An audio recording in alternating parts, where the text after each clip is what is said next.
안녕하세요. 오늘의 모카 김한영입니다. 오늘 기아가 EV3 티저 사진 3장을 공개했습니다. 그리고 동영상도 살짝 보여줬어요. 근데 지난번에 기아 EV데이에서 이렇게 콘셉트카라고 보여준 EV3 이렇게 생겼는데 너무 비슷해. 아니 똑같은 것 같은데? 컨셉트카가 아니라 그냥 양산차를 갖고 와서 보여준 것 같아요. 오, 이렇게 똑같다고? 너무 예쁘죠? 그때 요대로 나오면 대박이라고 했었는데 요대로 나오네? 나오네요. 아주 약간 다른 느낌인데 이 느낌은 어떠냐면 지금 EV9을 그대로 압축해서 이렇게 축소를 하고 나니까 완전히 귀여워요. 그런 거 있잖아요. 아기 코끼리 보면 되게 귀엽잖아. 이만한 호랑인데 새끼 때는 요만해서 너무 귀여운 거. 뭐 그런 느낌이 드는 그런 자동차로 거듭난 것 같아요. 저는 굉장히 마음에 드는데요. 물론 EV3니까 가격도 저렴할 거잖아. 3천만 원대 되겠죠, 당연히. 요거라면 사야지 하는 기분이 딱 드는데 EV3 어떤 자동차인지 함께 살펴보시죠. 네, EV3는 왜 중요한지 한번 살펴보도록 하죠. 가장 중요한 이유는 이 차가 보급형 전기차의 시작이기 때문이에요. 요즘 들어서 전기차 판매 굉장히 어렵다고들 하죠. 실제로도 우리나라 전기차 판매를 보면 올 상반기에 전기차 판매 25% 줄었습니다. 전년에도 적었다고 생각했는데 그게 더 줄었어. 아니 세계적으로 21%가 늘었거든요. 늘었는데 우리나라는 왜 혼자 줄지? 아주 우리나라만의 독특한 현상이라고 할 수 있습니다. 근데 그도 그럴만한 게 올해 1월, 2월에 자동차 못 팔았잖아요. 보조금 정책이 늦어지면서 요번에 2월까지 차를 다 못 팔았습니다. 1분기면 그러면 3월 한 달이야? 3월 한 달이 1분기야? 아 이거 참 통계라고 할 수 있나 이걸? 게다가 전체적으로 전기차 요즘 좀 어렵다 이런 얘기가 나오는 가장 큰 이유는 전기차가 너무 비싸기 때문이라는 얘기입니다. 지금 스텔란티스 최고 경영자 카를로스 타바레스의 얘기를 보면요. 전기차는 고가라는 단점 때문에 전기차 성장세가 조금 둔화됐다 이런 얘기를 합니다. 전기차를 만들 때 실질적인 비용이 어마어마한데 이걸 고려하지 않고 가격 경쟁을 서로 한다면 이거는 뭐 거의 치킨 게임이다 이런 얘기를 해요. 그러면서 결국에 바닥을 향해서 계속 내려가면 서로 낮추다 보면 서로 땅에 부딪혀서 투바다가 된다. 어우 끔찍해. 그렇단 얘기죠. 그렇게 말할 정도로 스텔란티스 아주 가격 경쟁에 대해서 아주 치를 떠는 것 같은데요. 결국에 스텔란티스 어떻게 했습니까? 2조를 들여서 중국 리프모터스 지분 20%를 취득했죠. 그러니까 전기차 우리가 만드는 거 이거 비용이 너무 많이 들어서 안 되겠어. 중국 자동차 회사를 조금 인수해서 그 차를 가져다가 거기다 택을 바꿔서 팔아야 되겠다. 이런 식으로 방향을 바꿨습니다. 우리 스스로는 할 수가 없어. 이런 얘기죠. 가격 경쟁이 너무 치열해서 블러드베스가 되려면 중국이 블러드베스 되라. 이런 거겠지. 그러면 전 세계적으로 전기차 치열하게 싸우고 있는데 그런데 타바레즈의 말에 따르면 그 치열하게 싸우면서 전기차 판매가 둔화되는 원인은 역시 가격이다. 이 얘기죠. 실제로 우리나라의 판매를 놓고 보면요. 전 세계적으로 불경기를 맞고 있다고 하지만 우리나라의 불경기 이것도 만만치 않죠. 그래서 지금 비싼 차의 판매가 크게 줄어들고 있습니다. 수입차 판매가 12%나 하락했어요. 그러니까 우리나라도 비싼 차가 안 팔리고 있다는 얘기죠. 그런데 국산 전기차 가격을 놓고 보죠. 레인은 경차니까 일단 빼고요. 그 다음으로 저렴한 전기차 뭡니까? 우리나라에서 가장 저렴한 전기차가 니로 EV입니다. 근데 이 차 시작 가격이 5,114만 원이에요. 아니 그 전까지만 해도 4천만 원대였던 것 같은데 가격을 오히려 올렸습니다. 지금 가격을 낮춰도 못마땅할 판에 지금 가격을 올려. 우리나라에서 지금 1등하는 인기 모델 약간 럭셔리한 SUV 소렌토보다도 더 비싼 거예요. 이렇게 비싼 전기차를 어떻게 삽니까? 그랜저보다 비싼 돈 내고 니로를 사라고? 야 이건 좀 너무하지. 그래서 누구나 살 수 있는 전기차는 가격을 좀 낮춰야 된다. 그래야 진짜 전기차 시대가 올 수 있다는 얘기죠.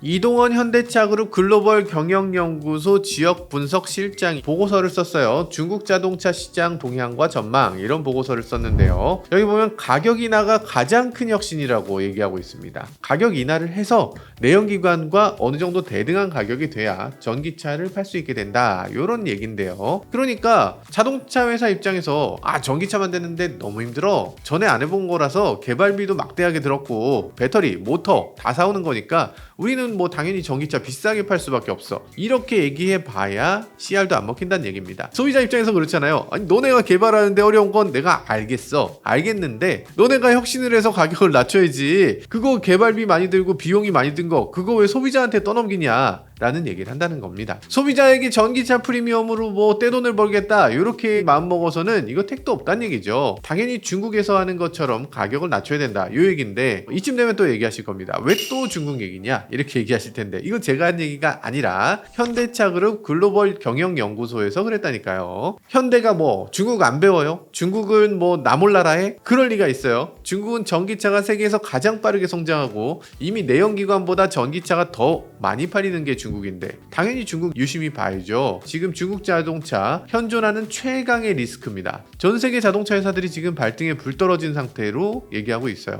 유럽연합, 미국, 왜 중국차에 대해서 관세를 100% 매겨라, 수입을 금지시켜라 뭐 이렇게까지 얘기하고 있습니까? 중국차가 쓰레기라면 그냥 가만히 있으면 알아서 시장이 판단하고 알아서 그냥 퇴출될 텐데, 아무리 들어와도 소비자들이 안 살 텐데 그걸 뭐하러 그렇게 의회에서 나서서 막아야 된다 그러고 있어. 중국차가 지금 처음 들어온 게 아니죠. 2005년에 중국차가 처음으로 유럽에 수출이 됐습니다. 그때 당시 수출된 자동차가 랜드윈드였어요. 이거 보면서 유럽에서 뭐라고 했습니까? 아무 말 안 했어요. 그냥 유로 NCAP에서 충돌 테스트를 한번 딱 했습니다. 그리고 별을 아예 안 줬어. 이 정도면 별을 전혀 줄 수가 없어요. 소비자들이 딱 보고 압니다. 와, 이건 쓰레기네. 이거 사면 정말 바보냐? 타다 죽으란 얘기야? 그걸로 끝났어. 근데 지금 유로 NCAP 어떻습니까? 유로 NCAP에서 가장 안전한 차 1위에서 10위를 뽑아왔더니 그 중에서 8대가 중국차야.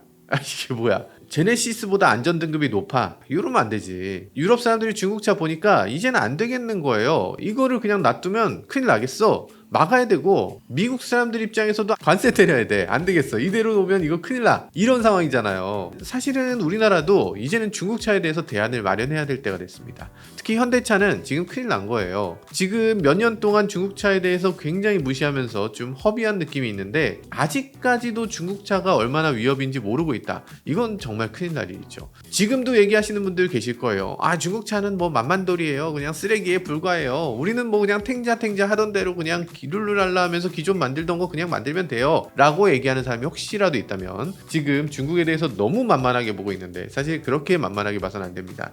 잘 모르겠어요. 내가 뭘 한다고 또 이런 얘기를 해. 큰일 날 말씀 드릴 뻔했고요. 여튼 중국에 대해서 저는 모르겠는데 현대차 연구소에서는 지금 이렇게 얘기하고 있다. 현대기아는 지금 적을 그렇게 우습게 보는 조직이 아닙니다. 몇 년을 조금 허송세월한 느낌이 있긴 한데 지금 그래도 엄청나게 긴장하고 있는 게 보이고 중국차에 대해서 열심히 연구하고 있습니다. 남양연구소에 가보신 분들 혹시 계실지 모르겠는데 가보시면 지금 중국차가 어마어마하게 많습니다. 외국 차들을 뜯어서 다 보고 있는데 뜯어서 보는 가장 많은 차가 지금 중국차예요. 근데 그렇게 걱정할 일은 아닌 게 현대기아의 전기차에 대한 계획 차근차근 진행이 되고 있습니다. 일단 순서가 있고 시기가 있으니까 지금 신차가 못 나오고 있었던 건데, 지금 순서를 놓고 보면 원래 고급 전기차 그리고 대중 전기차로 이렇게 이어지는 순서가 되어 있습니다. 그럼 왜 그러냐? 초기에는 배터리 가격이 너무 비쌌어. 너무 높은 가격이어서 이렇게 높은 가격으로 자동차를 만들게 되면 이건 고급차일 수밖에 없는 겁니다. 대중차에 이걸 넣을 수 있는 정도의 배터리 가격이 아니었어요. 그때 당시 배터리 가격을 바라볼 때 수요가 늘어나고 공급도 늘어나면 그만큼 규모의 경제를 이뤄서 이게 빠른 속도로 떨어질 거다 이렇게 예상을 했는데, 그러다 보니까 처음에는 비싼 전기차로 고급화를 해서 비싼 차를 조금만 팔고 이후에 가격이 떨어지면 그 떨어진 가격으로 대중차를 팔아서 더 볼륨으로 전체를 확 잡겠다 이런 생각으로 갖고 있었던 거죠. 원래부터 그런 계획이었습니다. 근데 2021년 22년 요쯤에 돌발 상황이 벌어집니다. 왜냐하면 전기차의 인기가 폭발적으로 높아졌어요. 그때 당시 전기차를 주문하면 2-3년은 기다려야 되는 정도로, 그런 정도로 인기가 높았죠. 그러다 보니까 그때 당시 휘토류를 쥐고 있었던 중국이라든지 뭐 러시아라든지 이런 곳에서 휘토류를 쥐고서 물량을 틀어막고 가격을 오히려 인상시켜 왔습니다. 그러다 보니까 가격이 내려가는 게 아니라 배터리 가격이 오히려 올라가네? 이런 상황이 돼버린 거죠. 아니 이러면 대중차를 어떻게 내나? 이래서 계획이 좀 틀어졌던 겁니다. 그러면서 전기차 수요 증가가 둔화됐다 이런 얘기도 나오게 됐던 거고요. 그랬던 상황인데 그 상황이 이제야 배터리 가격이 정상화된 겁니다. 배터리 가격은 지금 계획대로 아주 빠른 속도로 하락하고 있고요. 이런 식으로 되면 이제 조만간 가격에 대해서 아주 의미 있는 순간을 지나게 됩니다. 가격 패리티라고 하죠. 가솔린 자동차 가격이 여기 있고 배터리 자동차 가격이 여기 있으면 배터리 자동차 가격이 계속 내려오면서 여기서 가솔린 자동차하고 배터리 자동차의 가격이 만나는 지점, 이 지점을 패리티라고 하는데, 이 가격이 완전히 동일해지는 이 시점, 이 순간을 우리가 목도하고 있는 겁니다. 배터리 자동차는 계속 더 싸질 여지가 많이 있어요. 이 시점 이후로는 어떻게 됩니까? 가솔린 자동차의 가격은 더 낮아질 가능성이 별로 없죠. 가솔린 자동차는 100년 만들어왔잖아. 싸질 수 있는 건 다 했지. 어떻게 더 싸죠? 근데 배터리 자동차는 앞으로 계속 내려갑니다. 왜냐면 배터리 자동차는 엔진이 필요 없잖아. 생각해보세요. 모터만 장착한 차, 그리고 엔진까지 장착한 차 중에 어떤 차가 더 작아질 수 있을까? 엔진룸을 어떤 차가 더 줄일 수 있을까? 이런 거 생각해보면 쉽죠. 우리나라에서 가장 싼 자동차 뭡니까? 트위지였죠. 트위지 1000만원이면 살 수 있었잖아. 이거 전기차였습니다. 중국에서 가장 싼 전기차 뭡니까? 홍광미니 전기차입니다. 그러니까 형태는 달라지겠지만 결국에는 전기차가 가솔린차보다 어떻게든 더 싸지게 됩니다. 그런데 지금 갑자기 현대기아가 눈높이를 꽝 떨어뜨려서 정말 전기차입니다 하면서 홍광미니 같은 차를 내놓을 수 없잖아. 그러니까 지금 정말 탈만하고 고급스럽고 많은 사람들이 좋아할 만한 디자인이면서, 그리고 가격은 가솔린차보다 동등하거나 오히려 저렴해야 되는데, 그게 바로 전기차의 볼륨 모델이 되는 거고, 그때부터는 이제 전기차의 시대가 비로소 열리게 되는 거죠. 쓸데없는 얘기가 너무 길었죠. 죄송합니다. 일단 현대기아가 만드는 대중전기차의 시작, 바로 EV3가 될 거라고 하는데, 이 차가 어떤 차로 나오게 되나? 기아에 따르면 이렇습니다. EV3는 2021년 기아 첫 eGMP 기반 전기차 EV6, 2023년에 대형 전동화 플래그십 SUV EV9에 이은 기아의 세 번째 전용 전기차 모델이다, 이렇게 얘기하는데요. 세 번째, 아니 지금 21년에 나왔는데 1, 2, 3, 4 지금 4년 동안에 2개밖에 없었어? 이제야 세 번째가 나온다고? 4년 동안 2개 내놓고서 전기차 인기가 사그라들었네, 왜 사그라들었지? 이렇게 얘기하는 게 좀 말이 됩니까? 좀 민망하네요. 아니 더 진심으로 좀 더 좋은 전기차를 좀 더 많이 내놨어요. 좀 다양하게. 늦었지만 그래도 EV3 나오는 거 정말 환영입니다. 자, 전면부를 보면요, 미래지향적인 느낌의 스타맵 시그니처 라이팅 이렇게 돼 있는데요, 이게 겉보기엔 굉장히 각진 느낌이에요. 근데 지금 보면 이게 각진 느낌이 아니고 굉장히 둥근 느낌이네요. 굉장히 유선형이에요. 기아가 요즘 잘하고 있는 부분이죠. 스타맵 시그니처가 각이 딱딱 살아있다 보니까 차가 굉장히 네모난 것처럼 보여지는데, 실제로는 네모가 아니고 유선형이다. 유선형이면서도 가장 높은 부분의 라이팅, 가장 바깥쪽에 라이팅을 주니까 정면에서 보면 이 차가 엄청나게 커 보입니다. 작은 차인데 커 보여. 제가 중국에서 EV5도 보고 왔는데 이것도 작지만 굉장히 커 보이는 느낌이에요. 우리나라에 나오면 대박이 날 것 같아요. 그리고 사이드에서 보면 이 앞부분에 이 세로형 램프의 위치가 굉장히 중요합니다. 앞부분으로 딱 붙어 있는 게 아니고 중간쯤에 있어요. 중간쯤에 있다 보니까 이 앞부분에 오버행을 절반으로 쪼개서 이 프론트 오버행이 짧은 것처럼 보여져요. 프론트 오버행은 실제로 짧은데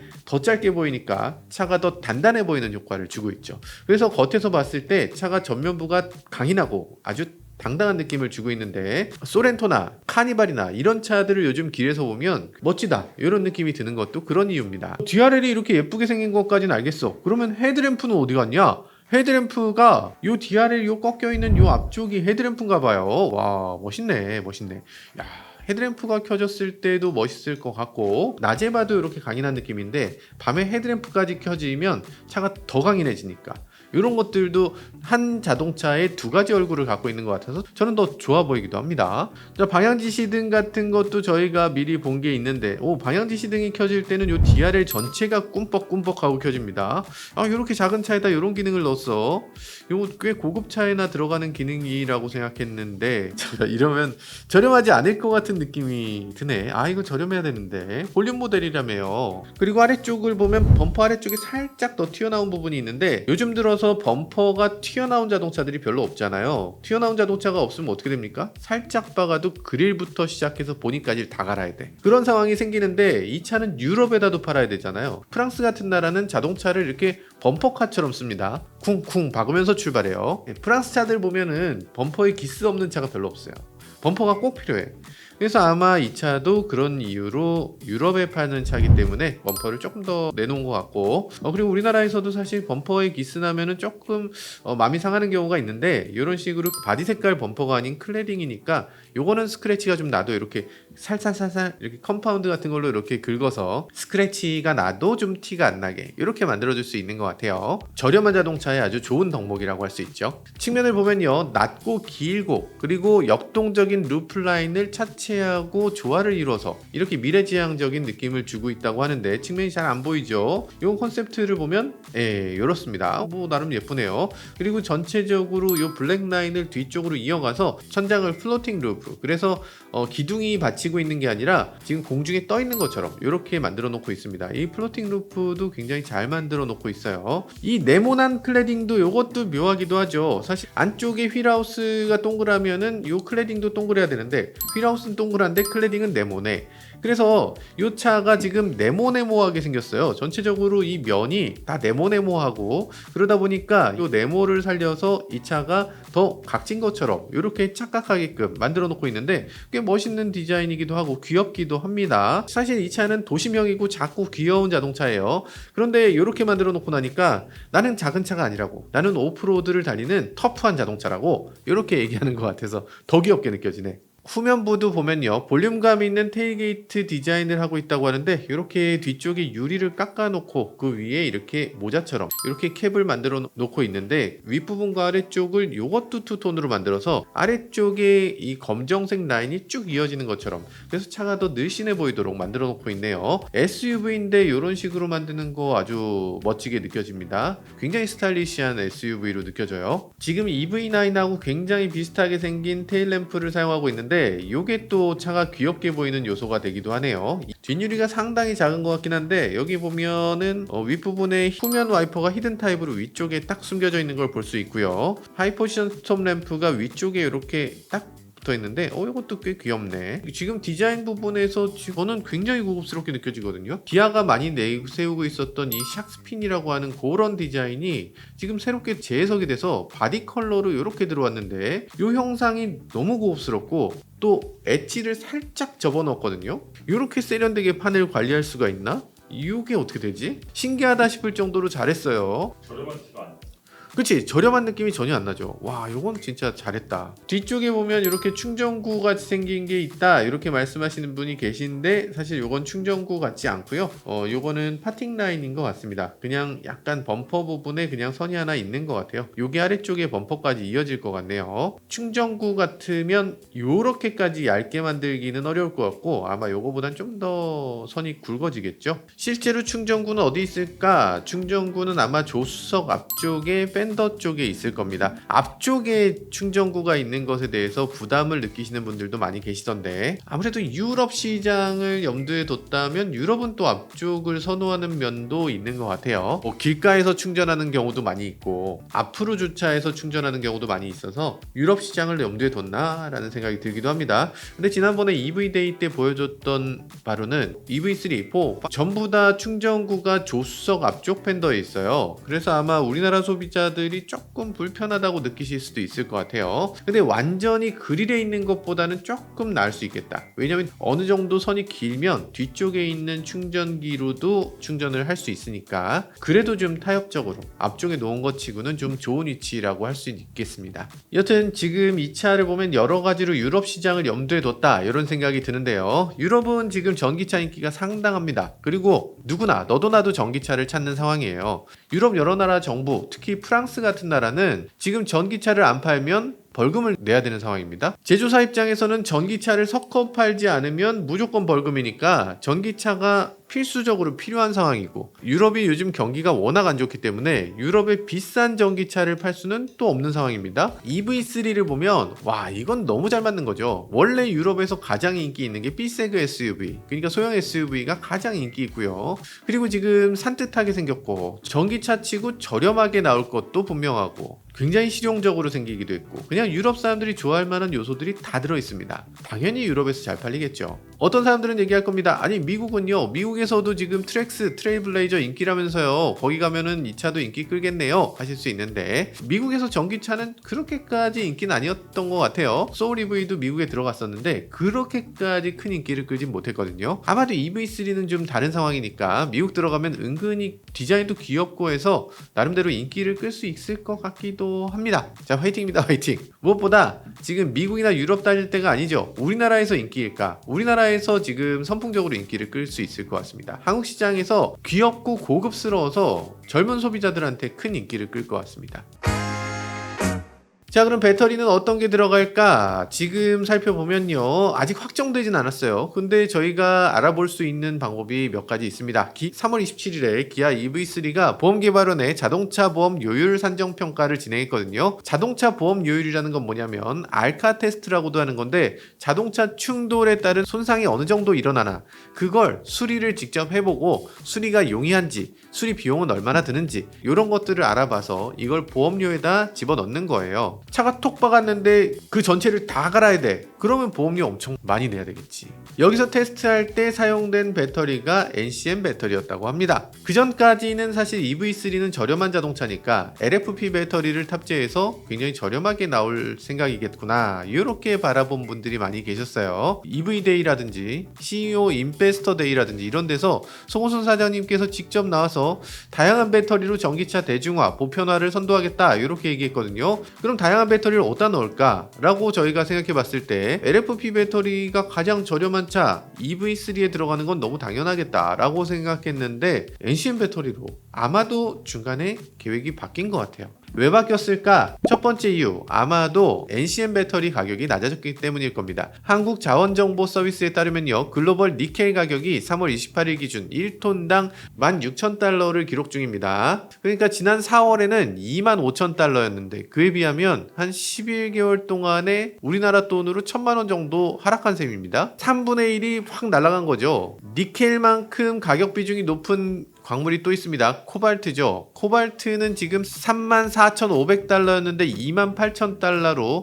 800만원 이상 저렴해졌다고 합니다. 그러니까 NCM 배터리에 들어가는 원자재 가격이 크게 하락했다는 얘기죠. 뭐야, 그러니까 NCM 배터리가 이렇게 가격이 하락했어, LFP 배터리 굳이 넣을 필요 없겠네 라는 얘기죠. 자, 그리고 NCM 배터리를 넣게 된 두 번째 이유, 아마도 전기차 보조금 때문일 겁니다. 올 들어서 전기차 보조금 개편안이 나왔는데요, 이걸 보시면 NCM 배터리가 아니라 LFP 배터리를 넣게 되면 보조금을 거의 못 받아요. 차 가격 100만원, 200만원 낮추면 뭐해? 보조금이 500만원 이상 떨어지면 그거 아무 소용 없다는 얘기죠. 그리고 NCM 배터리를 넣은 이유는 또 있을 겁니다. 당연히 성능이 NCM 배터리가 더 좋고요. 그리고 겨울철에도 성능 저하가 훨씬 덜하다, 이런 것들이 있을 거예요.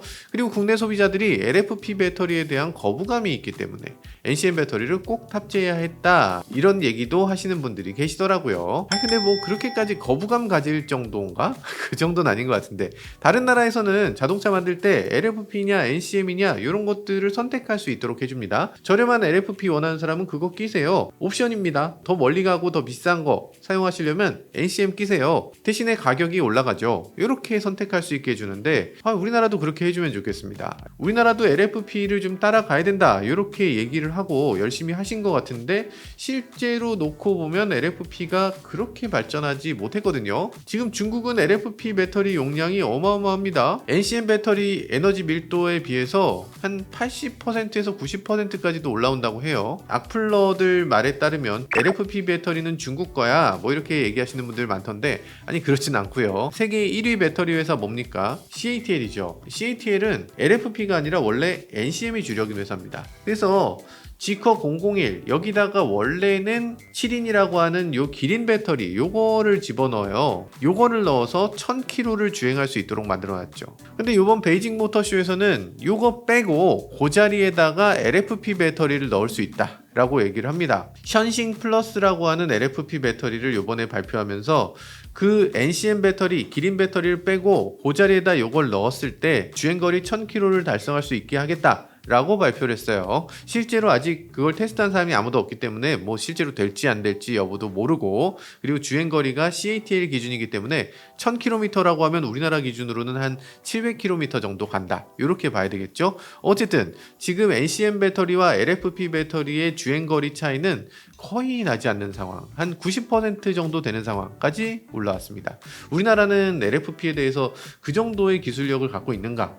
야, 그거 열심히 연구해서 그 정도 기술력을 또 달성하셔야 되는데, 이렇게 채택을 안 하고 하다 보면 이 기술 개발을 언제 할 건가, 그런 생각이 들기도 해요. 자꾸 얘기가 새는데요.